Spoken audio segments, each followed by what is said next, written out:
Rest in peace, Connie Francis, singer, artist, activist, age 87. Um, Pretty Little Baby was a huge song, was making a comeback on TikTok. Huge. Um, Who's Sorry Now? That was a cut. And I'm gonna be real. I listened to her music growing up back in the day. I lived in the New York, Jersey area back in the day. And she was real popular. There was what we call wholesome milky acts, like white acts that were real what we call milky, and they had eh, teenage hits for people for especially for the era. Now let me explain how this works.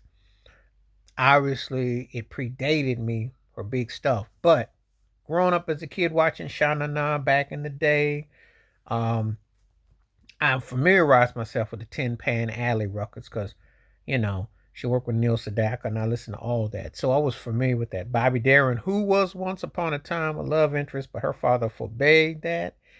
Hmm. Chokehold fathers. Who knew?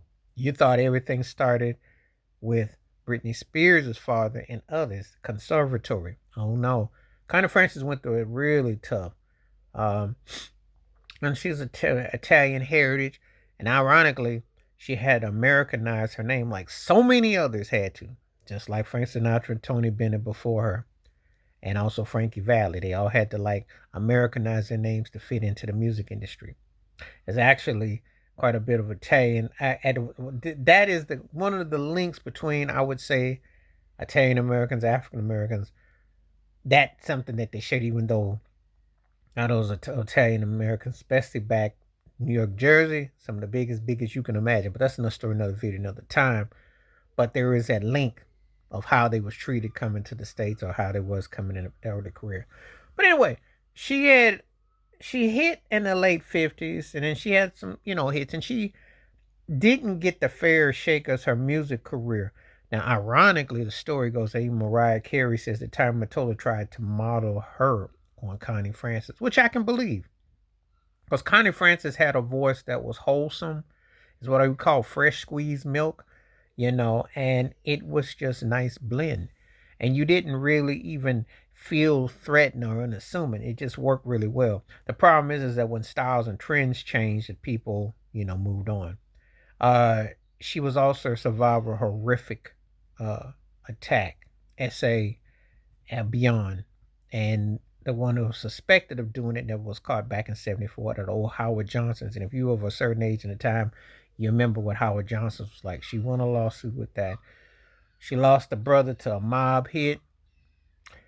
And because he wouldn't go to witness protection program, that's not far fetched. The ones closest and skin folk will take you out. So that's nothing new. I'm pretty sure in the book Hitmen, there is a Connie Francis section because I have that book. And when you think about her artistry, she definitely was a survivor. She was strong. She overcame so much, and she wrote multiple books. She dealt with mental health issues and she spoke out about it. In fact, she was still posting on Facebook until recently because people were telling that Pretty Little Baby was being brought back. People were streaming it like crazy. And she deserved that. She really did. She went through a lot, the mental abuse, the psychological from the father who forbade her to marry Bobby Darin. And Bobby Darin's movie was out, and he was very successful in his own right. There was so much control, and then again, that's kind of like the industry. Her life is somewhere parallel between what you saw with Shirley Temple Black and what you saw with Britney Spears. It's the reality that people don't talk about. They have this allure that you're a pop singer and it's all easy and you just make easy soft sounds, but they don't see what goes on beyond, and they wonder why people have mental collapses and what goes on because there's so much strife and tension. And so she had quite the whirlwind of circumstances invest in her life. I doubt they'll ever put the movie out like that because then you'd have to go into the dark, into the depth, and we know that they don't do that. But she definitely belongs to an era of Hollywood that seemed to be in that make believe Disney and that make believe, you know, that illusion. But she fought tooth and nail with a lot of stuff. She fought with songs and, with a career. but she had quite a career. She definitely was an impactful artist, and she lived a long time, and she went through a lot. And it's a story that once you read about it and you get into it, it sounds so common, and it wasn't that long ago. And when you see the industry and the stories, it sounds very cliche and very tragic and sad in a lot of ways.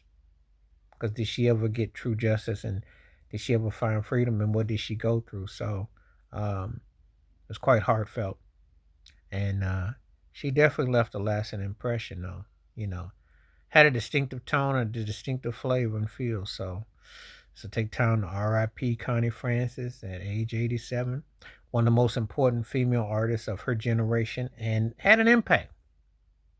Definitely had an impact.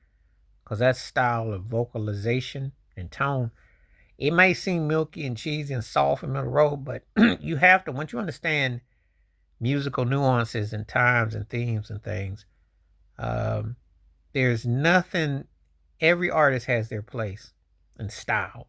And if they connect, they're one of the few. Please like, subscribe, welcome thoughts, comments, and I do respond. Thank you. Wash your hands, keep your mind clear, watch out for another. Share it if you like. Stay safe, stay blessed, stay woke, stay free. And my one time. Peace.